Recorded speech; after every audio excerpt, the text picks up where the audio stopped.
There is nothing more enjoyable than a middle-aged man in front of his albums ranting about how modern music is terrible. I love to do it, you love to watch it, and we've done it over and over again. Recently, I reacted to Rick Beato doing it with his video, which I think about 3 million people have watched, where he explained why modern music wasn't that good. And I've reacted to that and pushed back a little bit.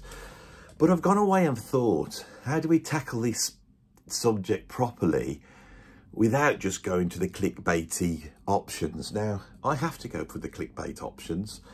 I've got a channel here and I need viewers, so I need to do that. So I will push those buttons, but within that, try and offer something that at least is my opinion. If my opinion is a reactionary old bloke, then it is.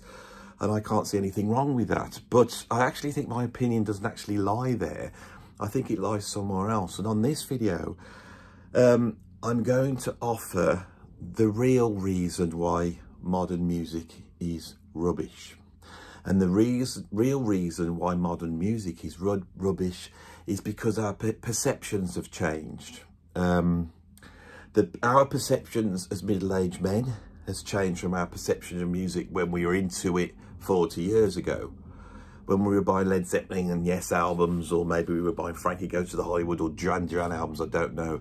But our perception of that music was completely different to what it is now. So the way we are appreciating the music we like now is a very sort of middle-aged view. We're seeing it as its worthiness. It's a little bit like our parents described to us why the music we liked was bad and why, you know, all Frank Sinatra and all the stuff they liked was great, you know. So if we start with that the perceptions have changed, then we must assume that the perceptions of the young people who are now devouring that music, you know, the new devourers of music, that their perception has changed. And their perception has been changed by technology in the same way that our perception was changed. You know, our parents were listening to the radio and buying singles. We were buying albums, and because we were buying albums, we wanted to buy Pink Floyd Dark Side of the Moon, or perhaps we wanted to buy Tubular Bells. You know, that was the thing. By the time we got to the 80s, the music video came out and MTV, and that changed everything. And suddenly what you looked like was more important. And I'm an age where I'm a little bit older than that, just enough to be able to criticise that. But kids that came in younger than me, they grew up in that period. And the late 80s was pretty bereft of decent music. You know, it was a lot of fluff like now. When we got to the 90s, there was a kickback against that and the whole grunge thing and some of the music that came out from the sort of electronic dance movement. That was incredible stuff. You had bands like Radiohead. And so this has gone on. The perception of music's changed. Obviously, the CD came out. We all started buying CDs. So we went and bought all our Beatles albums again, and that boosted the industry up. All these things have affected it. So now young people are getting their music from TikTok. So, there's two things that happened to me yesterday that promoted me to do this video. I was driving along in the car and the song Road to Nowhere came out on the radio, and my one daughter turned around to me and said, "Who's this?" And I said, "It's Talking Heads." She'd recognised the singer. And she goes, "What do you think Talking Heads' biggest record is?" And I said, "It's Once in a Lifetime." It was a huge hit record in around about 1980. And she goes, "No, it's not, Dad, it's Psycho Killer." And I said, "It's not Psycho Killer. Psycho Killer was never a big track." She goes, "It is now. It's all over the internet. It's all over TikTok." Right? So kids love Psycho Killer by Talking Heads. And why do they love it? Because it's on TikTok. Now, my other daughter was walking around the house yesterday and she was singing Glory Box by Portishead. Now, Portishead, the Dummy album, is one of my favourite albums. So I turned around to her and I said, "Are you singing Portishead?" And she went, yeah. So how? She goes, "It's been on TikTok." So it's not like music's terrible. What it is, it's any music that gets picked up by TikTok or maybe Instagram and a few other things, but I think it's mainly TikTok. The kids will like, and the kids are still discerning. And the fact that my kids are, you know, searching out Portishead, or they're searching out Talking Heads, and I've seen this over and over again. So why, if that's the case, and we're seeing Kate Bush going to #1, why aren't the kids just lapping up all this great music? Well, the truth is that they are, but the way the charts works now is different to our time. When When we were kids and the singles, that week, the record company was probably putting out about 300 singles. Most of them were like sort of on indie labels, didn't make the charts. So we were really looking at about 100, 150 singles that were coming out. They got played on the radio and we went and bought them. And if we happened to buy them from a shop where they were doing the sort of calculations, then that would stick the record in the charts. Now, any record of the billions of records that can exist can get into the charts. If everybody turns around tomorrow and starts listening to the Cardiacs, then the Cardiacs will go to #1. If the Cardiacs get featured in some hit film and their piece of music seems to fit that scene well, and we suddenly give a narrative to that song for normal people and they get it, it will become the biggest song in the world. Right, that is the context we're in at the moment, right? This is all very interesting. It's all very obvious, really. And so the charts don't matter. Albums don't exist anymore. Albums really don't matter unless you're buying physical products. Now, physical product sales is going up. But if you're selling physical products, you don't want that stuff on Spotify. You want to just keep it back, have a few promotional things and get people to buy the albums. And those people will buy the albums. And so what we see now is a multifaceted audience. So it isn't just divided by age and class, but it's divided by listening habits. It's divided by cultural forces, and most drastically, it is divided by the individual experience of each listener. You know, and what they grow up with. You know, kids do not see music as a rebellious form like we did. So, you know, if their parents love Dire Straits or Queen, then those kids will love Dire Straits or Queen. That's the difference. Now, this isn't the point I wanted to make on this video. That was just the sort of introduction. That was all the obvious stuff, right? What I wanted to say was the fact that the big problem for music, quality music, the music we like, music that you can listen to, not this sort of ephemeral flim flam that seems to get on TikTok, that, you know, that perception of that type of music, you know. The computer-created auto-tune, you know, nursery rhymes with over-trap beats that seems to be what popular music is nowadays. See, I could come out with that sort of stuff all day long, you know. That's why I'm here. I can do that all day long. But the truth is, that is not the problem. The problem is for us people who make the sort of music we make, the structure we need no longer exists, right? So the old deal was, if you're a proper band, then you go into rehearsal room, you get everybody in, you write in the rehearsal room, you write some songs together. Then you go into the studio, you record those songs. All this costs a ton of money. But the technology of people in the same room playing and the expression and the fact that it requires a sort of level of virtuosity and the fact that those songs have to be sold and all that stuff that Rick Beato was championing, that's the stuff that we are missing, isn't it? We want, why isn't that happening? Why aren't they abandoning that? That's the big thing. Well, the reason is because it costs money. Now, Rick Beato did say this, but I want to put a spin on it. This is a little bit more pointed, I think. It costs a ton of money, but you could make your money back because when you brought your album out, even though that costs like, you know, tens, if not hundreds of thousands of pounds to get that album recorded, get the artwork done, get it mixed and mastered, get the promotional videos shot, and then most importantly, print up hundreds of thousands of albums, which costs money, and then distribute them to every shop around the world that costs money, right? That, when it worked, paid you back a lot of money and enabled you to do that again. And that was the way the old music industry worked. So really the problem is that how do musicians, rather than computer programmers and producers and content creators and all the media who have got AI and MIDI packs and, you know, all these different programs that can just produce music at a click of a button, how do we get there? And the reason we can't get there is because there's no money. You can't sell CDs. Now, this isn't entirely true. I'm in a little sort of cottage industry at the moment. And I form bands and I make albums and I put those albums out. And if I put them out as a physical product, as a CD, they do sell and they do make a profit. It's not a huge profit, but the profit's there. It's enough often to sort of get the band off the ground. And I think that model of sustaining experimental music that wasn't going to sell that much in the first place is a really interesting model. model, sorry, it does not answer the question of where the vast amounts of money need to come from. Now, my opinion is the reason why we're in the situation we're in is because my age group and your age group and the people who value this sort of music that we are trying to keep because we think there's some worth to it, and there's nothing wrong in that, we haven't got a clue how people make money out of music anymore. Some do. Some do. The likes of Snarky Puppy, which in the end is a very competent, very tasty amalgam of late 70s, early 80s Fuzak, which is what they are, right? They have been able to manipulate themselves into a position where they can make albums, they can tour, they've got a fan base, all that type of stuff. And the reason is, rather than seeing the product as being an album, they see the product as being content, right?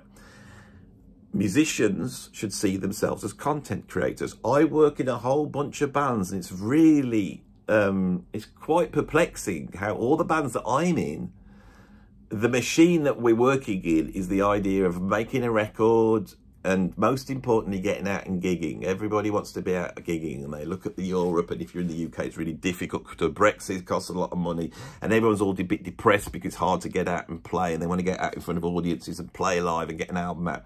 And that's where their focus is. It's like that. It's like that.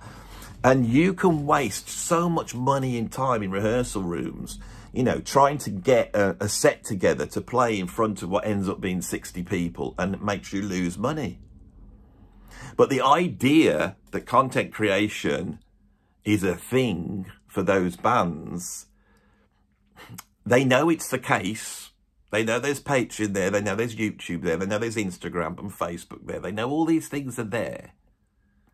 But they see that as secondary to getting the music rehearsed, getting an album recorded, getting the album out there, and touring. And I understand that. I absolutely understand that. If that's the habit that you see and you think that's the way that that works, and you look at the internet and go, well, that's all well and good, but where's the money? There's no money there. You know, we get money from, you know, selling tickets and T-shirts and selling physical products. I know that's waning and dwindling, but that is the only game in town. There's nothing else. But there is. All right? And this is the thing that nobody is telling you, is that all these platforms, Facebook, I've got a phone call coming in. Well, I can't see it, can I? Oh, it's Rob. It's Rob Growcut. Sorry, Rob. And he's put me off now, you see. And you know why Rob's calling me? Because we have a rehearsal with one of the bands I'm in, because we have a gig at the weekend. And I'm frantically trying to film YouTube videos because I've got to get into this rehearsal. And then this weekend, I've got 3 gigs. And I need to, you know, spend that weekend doing those gigs, which means I can't do this.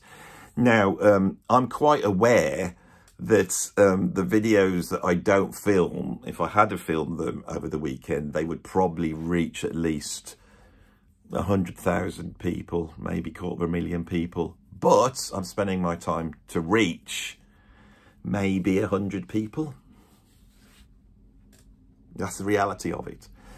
If I was to go into the rehearsal this afternoon, and instead of rehearsing for the gig, I was to create content and then go and put it on this YouTube, it would reach far more people. It would spread the word of what I'm doing far more. And you're probably saying, well, why does that happen? It's really hard to change the dynamic of the thought process of musicians who actually create performed music. Rick Beato has made a lot of money, I think, by creating YouTube videos where he sort of explains and goes into the process of making, from now I'm going to call it proper music, which is an ironic term. But his investigation into creating proper music and looking at the legacy and history of creating proper music has made him a lot of money. And the elephant in the room is the fact that he has made a lot of money. He's made a lot of money out of that music. And you say, well, why? Why has he? And I tell you why. Because he's creating long form content. Because he's got other products he can sell to. Because he's got a captured audience and he's monetized them. All right? This is what bands used to do. It is all there for the band's taking. But the thing is, they need to change the model of what they see as their central product. Their central product cannot be an album anymore. It cannot be a tour. It cannot be a concert or a t-shirt. It can't be any of those things. They're side things. Their central product should be the content that goes on YouTube, that goes on TikTok, that goes on Facebook, that goes on Instagram, and goes on any other ones that I can't remember. And I'm going to try and explain a little bit how that works, right? There's a big thing out there amongst this type of person to say Spotify is terrible because it doesn't pay any money. It doesn't pay any money unless you are getting millions and millions. If you get millions and millions and millions of views, then you will make some money. So anybody who is making mainstream tats, you know, 2-minute songs that everyone's just going to put on their ringtone and they're going to walk around and everyone's listening to it and they're all dialing into Spotify and it's getting literally millions and millions, and that tiny cent or pence that they make adds up to some money, right? They're quite happy and they don't want you to get rid of Spotify. And I wouldn't get rid of Spotify because it's helping those people, those musicians. I don't begrudge them that at all. Now, if they're making that money, you could see that the model needs to be this overly commercial nursery rhyme flim-flam. You need to get the 80%. Now, never in history has this sort of performed virtuoso quality music, whether it be Steely Dan or the Mavish Yorkshire or Weather Report or Yes or Pink Floyd or whatever it is, in most of the cases, that has still been an esoteric part of the market, but a part of the market that could be monetized by the old music industry structure. They can still be monetized now, right? And you have to know how to do it. So if you want to make money out of Spotify, there's 2 ways of doing it. And it's the same with YouTube, right? It's the same with what I'm doing here. If you put your song on YouTube and it doesn't get 3 or 4 million views, say it only does 100,000 views, 100,000 views will make you money, but it won't on a song because the song's only 4 minutes. You're probably quite aware as you're watching this that adverts are cropping up every now and then. And on my videos that are relatively long, there's quite a few adverts. So my job is not to do massively expensive things, but my job here is to come on and start talking and hopefully hold you watching. If you're still watching, you're clicking through those adverts. That's my job, is to hold your attention. And the way I try and do that, in my case, is to create this free-flowing discussion where you know it's not scripted and where you know that I am just on a roll and I am saying what I feel. And you go away thinking, yeah, Andy's, you know, he might be right, he might be wrong, but it was interesting to hear him what he said because you're hearing the process of my argument. I'm very aware that that is the process that is going on these videos. And I try and cover all aspects of music, and what I cover on this channel, and this is something that I got from Rick Beato, is Rick Beato talks about whatever he wants. His channel isn't just directed to doing album rankings. It's not directed to just like breaking down songs. He talks about whatever he wants, and so do I. I come on here and I talk about whatever I want. And although I think Rick's stuff is a little bit more scripted than mine, or if not a lot more scripted, he is brilliant because he still, I feel, just comes on and talks and thinks what's going on in his head. And the reason why he can do that is because he's got some experience. I've got some experience. It's different experience. You know, I'm not the most experienced musician in the world, but I've got my own point of view, probably because I'm old. You know, and I've done some stuff, and that's where what I'm drawing from.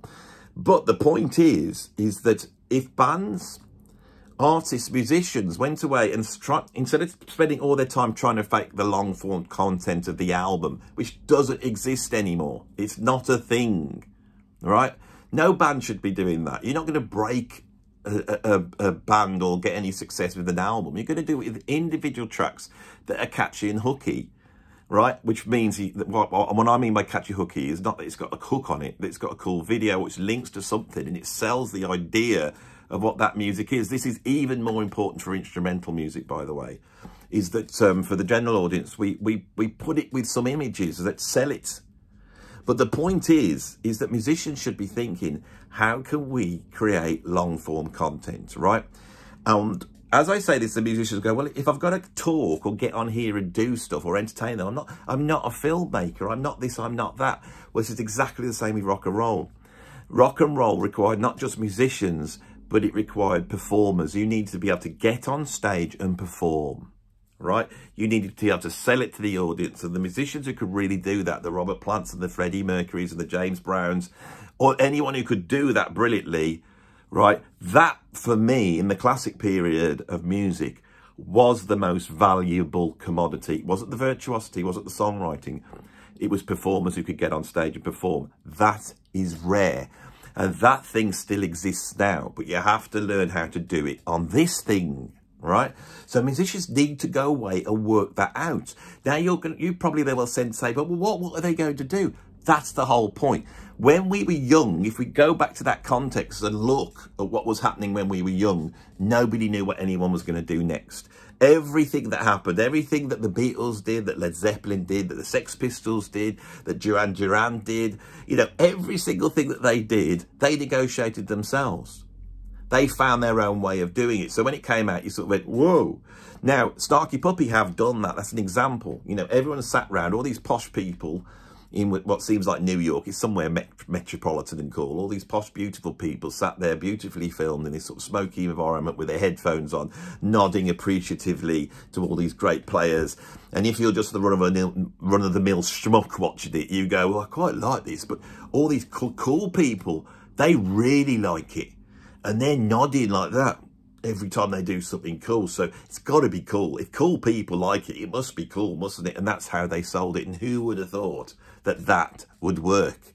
Who would have thought it? And if you look at any band that's breaking through their videos on the net, who would have thought it? Now, if they do that, they're not going to make the money. They need to create long-form content and they need to learn how to monetize. Now, if you are like Snarky Puppy and you've had those huge videos, which are full on, some of them are full on jazz fusion videos, which are full of just so you know, the one where Corey Henry goes off, which is the one that made them famous wasn't the more commercial. It was the one with the heaviest soloing, and it's had millions and millions and millions of views. And they were able to monetize it by then creating physical product like albums and going out on tour. That's how they monetize it. But you have to get there first. But I think the big thing that everyone is missing is this idea of long form content. And this includes podcasts. If I was a band, I'd be thinking about, rather than trying to create an album, of trying to create a podcast and directing people towards that, so that you have something maybe is an hour and a half, 2 hours long, and your music's featured in there. But what else? And I know this is the big problem for musicians because they don't want to deal with the what else, and they don't realise that all the way through music history, people have been dealing with the what else. Every aspect of music always has a what else. And we don't think about it anymore because we are looking back at it through our middle-aged rose-tinted spectacles, right? So my message on this video is I do believe, right, that people who perform, that value sort of virtuosity and songwriting and value music that is of a high quality, in other words, complex and intertwined and deep, all that stuff that we value, we have to get all that intertwined deepness, all that virtuosity, we have to somehow get it across on the internet. Now, one way of doing that is what I'm doing here, what Rick Beato is doing, what Adam Neely's doing, what Sea of Tranquility is doing, what the Prog Corner, what Scott's doing. These guys are going out there and they're talking for an hour and a half, talking about music. And the funny thing is that us old people, it seems, would rather listen to someone talking about music that they like than actually listen to the music. They're quite happy. They know what they like to listen to. And I can vouch to this. I'm an old guy. And if I was to get in my car, I can put a new album on. I may like it or I may not. But if I go and put Close to the Edge on, or I put Visions of the Emerald Beyond on, or I put Bitches Brew on, or Love Supreme, I'm there. If I put that album in my car, I can listen to it 10, 20, 30, 40 times. It's a part of my system. I'm an old guy. It's part of my system. I don't see that as a bad thing. I've worked 40 years to get these albums and parts, but they are who I am now. When I first heard them as a kid, I loved them, but now they're part of who I am. There's nothing wrong with that. And because they're part of who I am, right? As we all know, everybody loves, but if they listen to someone talk, right? And this is a big secret, right? I'm about to tell you.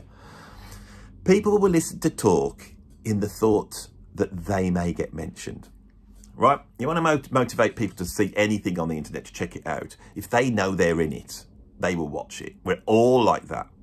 And so when I talk about music that you love, I'm sort of talking about something that's very close to your heart as well as mine. And it's in a way, we are talking about our joint loves. That's really, really important. Now, what's happening with instrumental music is I think our audience, and hopefully a younger audience that is out there exploring, you know, the people who have picked up a guitar and bass and drums, whatever, I'm hoping that they, how can we put this, that the structure, rather than being a record label and that gatekeeping place, I'm hoping it ends up being people like Rick Beato and Adam Neely, and hopefully me. This is really why I'm here doing this, is that I have a certain interest in music. I don't want to go out exploring new music, but people are sending me new music, and I'm about to launch a feature on here, which I know won't get the views, and it'll be a ton of my time that will be wasted. But I think it's very valuable, where if people send me CDs and I like them, or even if I don't like them, but I think my audience will like them, I'll stand on here and show them. None of the YouTubers, like, you know, Classic Rock Review, they've done this, Notes Reviews, Sea of Tranquility, they all do this, but I'll tell you, nobody watches these videos. So it's also down to you to watch those videos. Now, maybe there's a way, and I haven't quite solved this, although I'm working on it. Maybe there's a way for me to create content which is clickbaity, right? Which everyone seems to criticize me for. But within that, embed new music alongside the old music, especially when it's comparable. That's an interesting thing to do. And I have just arrived at by talking to you on this video. I've never thought of that before. So it would be interesting to look at modern bands that are influenced by, say, Pink Floyd or the Mahavishnu Orchestra or whatever, whichever bands we like, you know, Cardiacs or whatever it is. It'd be quite interesting. And then to get those to sort of, I'm very into people being friends with the channel. I'm trying to keep a relationship with all these people who've contacted me. It's really difficult, and I'm trying to create structures which I can do that. The easiest way is Patreon, of course. I wish Patreon would offer honorary free memberships to artists, so people know they can join my Patreon and know that all the artists I've covered, like Gary Husband, are actually in the Patreon, and that they can use that to push their products as well.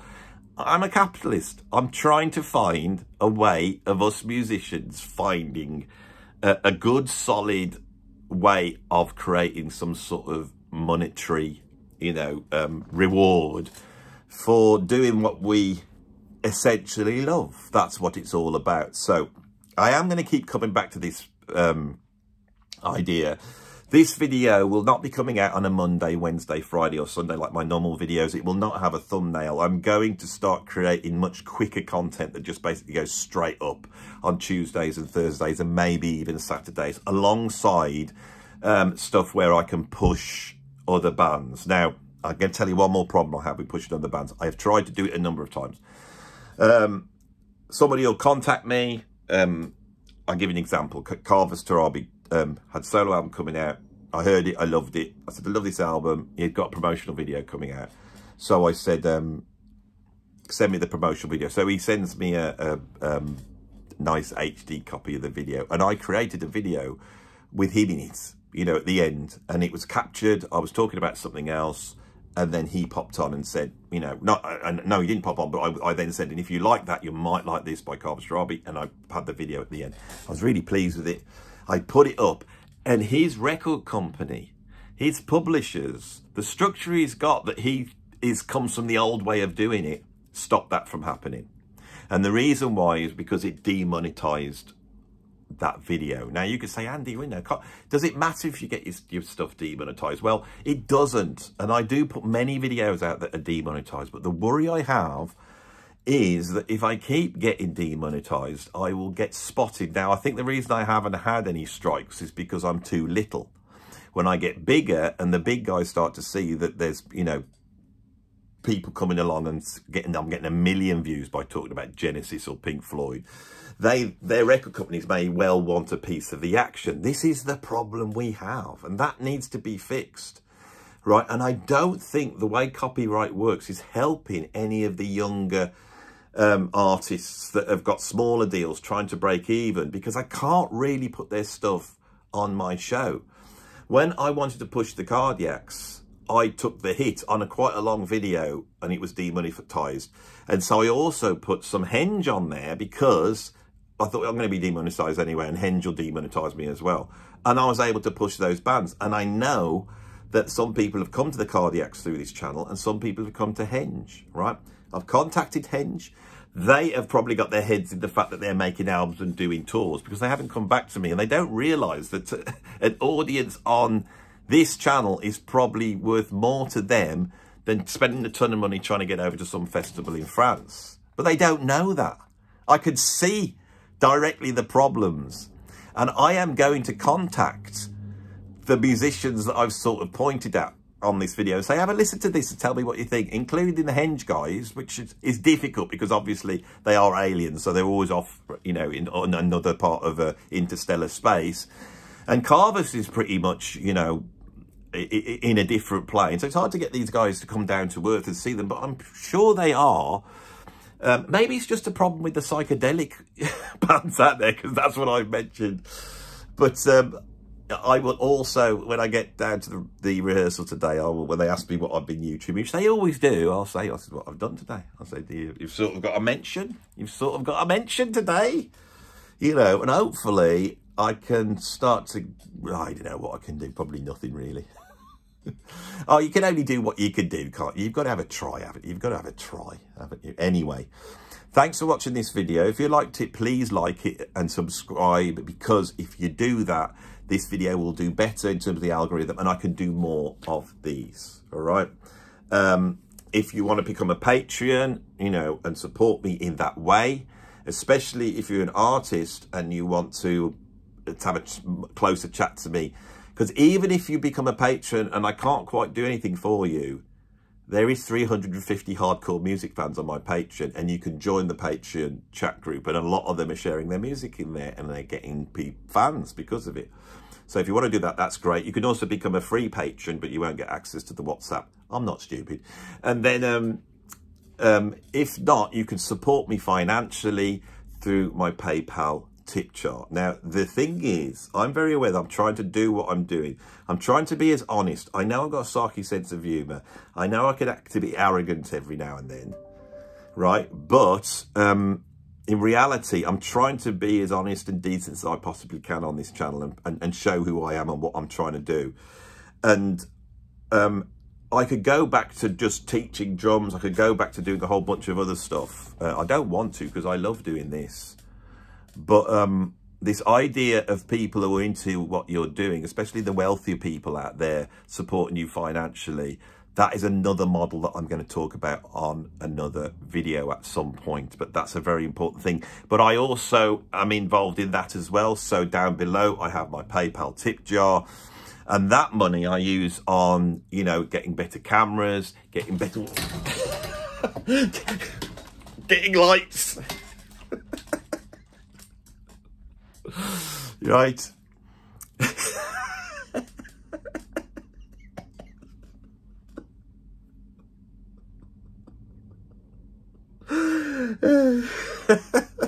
You naughty lights. Ah! Oh, God. Don't laugh too hard. You'll do yourself a mischief. You're getting on. You get to a certain age, laughing is a bit of a risk, isn't it? Oh, I'm sure I've poinged something down below. Oh, my God. The old Chalfonts. The Americans are going, Chalfonts? What the hell's a Chalfont? And why is Andy's talking so high?